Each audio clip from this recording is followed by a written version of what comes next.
Assalamualaikum anak-anak, selamat pagi. Semoga hari ini semua dalam keadaan sehat dan selalu ada dalam keberkahan.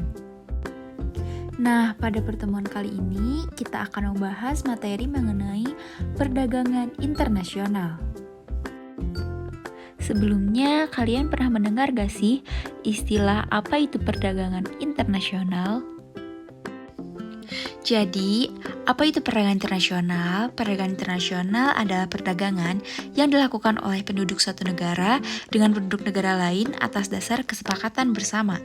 Perdagangan antar negara itu bisa terjadi antar individu, antar perusahaan, serta antara satu pemerintah dengan pemerintah negara lainnya. Pemerintah satu negara dengan perusahaan dari negara lain juga bisa terlibat sebagai pihak yang saling berinteraksi dalam perdagangan internasional. Yang selanjutnya, faktor apa saja sih yang menjadi penyebab terjadinya perdagangan internasional? Nah, kegiatan perdagangan internasional ini dapat dipengaruhi oleh sejumlah faktor penyebab sebagai berikut. Yang pertama, kebutuhan negara dan masyarakat. Nah, pada intinya sebuah negara tidak mampu untuk menyediakan semua kebutuhan negara dan masyarakatnya. Oleh sebab itu, perdagangan internasional diperlukan dalam pemenuhan barang atau jasa yang dibutuhkan. Yang kedua, perbedaan sumber daya alam atau SDA. Nah, setiap negara memiliki SDA berlainan karena mempunyai perbedaan letak geografis. Nah, karena adanya kekurangan dan kelebihan sumber daya alam ini membuat antar negara melakukan perdagangan. Nah, selanjutnya faktor yang ketiga adalah kebutuhan sumber daya manusia atau SDM berkualitas. Bukan hanya barang yang diperdagangkan dalam kegiatan ekonomi internasional. Jasa dari sumber daya manusia yang berkualitas turut bersaing di kancah perdagangan internasional. Mereka bekerja di luar negeri sebagai ekspatriat. Faktor yang keempat adalah kebutuhan meningkatkan pendapatan negara.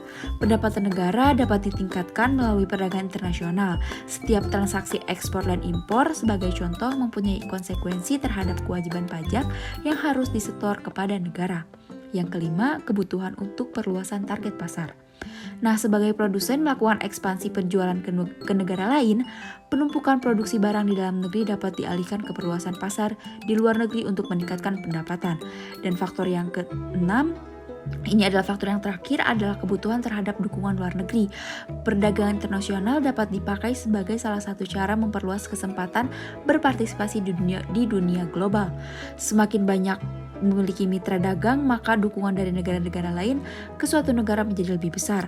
Ada imbal balik yang akan diterima pada negara-negara yang melakukan perdagangan. Yang selanjutnya adalah mengenai manfaat dari perdagangan internasional. Manfaat yang pertama adalah menaikkan devisa negara. Bagaimana caranya? Melalui pertukaran perdagangan dengan cara mengimpor maupun mengekspor barang yang ada dalam ke luar negeri dan begitu pula sebaliknya. Manfaat yang kedua adalah pertumbuhan ekonomi. Nah, pertumbuhan ekonomi atau GDP ini dihasilkan melalui faktor produksi milik warga negara yang tinggal dalam atau luar negeri dan warga negara tersebut tidak termasuk GDP, jadi faktor produksinya saja.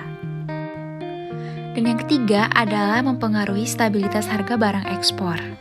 Nah, jadi stabilitas harga yang dimaksud ini merupakan cara pemerintah mempertahankan harga ketika terjadi fenomena inflasi yang mulai meninggi. Nah, apa sih yang dimaksud dengan inflasi? Jadi, inflasi sendiri itu merupakan peningkatan ketersediaan uang sehingga dapat menyebabkan kenaikan harga barang. Selanjutnya, manfaat yang keempat adalah untuk memperluas pasar. Manfaat perdagangan internasional adalah perluasan pasar. Perdagangan internasional memiliki tujuan agar sebuah perusahaan yang ada dalam negara tersebut dapat menjalankan mesin produksinya secara maksimal dan dapat menjual stok produknya tanpa perlu mengkhawatirkan kelebihan produksi yang dapat mengakibatkan turunnya harga produk maupun jasa yang dijual. Dan manfaat yang kelima adalah transfer teknologi modern. Nah, manfaat dari perdagangan internasional selanjutnya adalah sebagai transfer teknologi. Perdagangan internasional juga dilakukan demi memperoleh keuntungan dalam hal teknologi modern yang tidak bisa atau belum diproduksi atau diperoleh dari dalam negeri, sehingga membutuhkan kerjasama dengan pihak luar. Materi yang selanjutnya adalah mengenai jenis-jenis dari perdagangan internasional. Yang pertama adalah kegiatan ekspor dan impor. Ekspor dan impor ini menjadi kegiatan perdagangan jenis tersebut yang sering dilakukan semua negara. Terdapat dua cara ekspor, yaitu ekspor biasa melalui ketentuan yang berlaku dan ekspor tanpa LRC, di mana barang dikirim melalui izin Departemen Perdagangan. Dan jenis yang kedua adalah kegiatan barter. Nah, barter ini atau yang sering disebut dengan tukar-menukar barang masih sering dilakukan di beberapa negara. Biasanya barter yang dilakukan adalah direct barter, switch barter, counter purchase, dan buyback barter. Jenis yang ketiga adalah kegiatan konsinyasi. Konsinyasi ini adalah penjualan dengan cara pengiriman barang ke luar negeri di mana belum terdapat pembeli tertentu di luar negeri. Penjualannya bisa dilaksanakan melalui pasar bebas atau bursa dagang dengan kegiatan lelang. Nah, yang terakhir adalah border crossing. Border crossing ini muncul dari dua negara yang berdekatan dengan tujuan untuk memudahkan penduduknya saling melakukan transaksi jual beli. Bentuk perdagangan internasionalnya adalah sebagai berikut. Yang pertama, ada perdagangan bilateral, yaitu perdagangan yang dilakukan antar negara. Yang kedua, perdagangan regional atau perdagangan yang dilakukan oleh beberapa negara dalam satu kawasan, misalnya negara ASEAN. Dan yang ketiga adalah perdagangan multilateral, yaitu perdagangan antar negara yang tidak dibatasi suatu kawasan.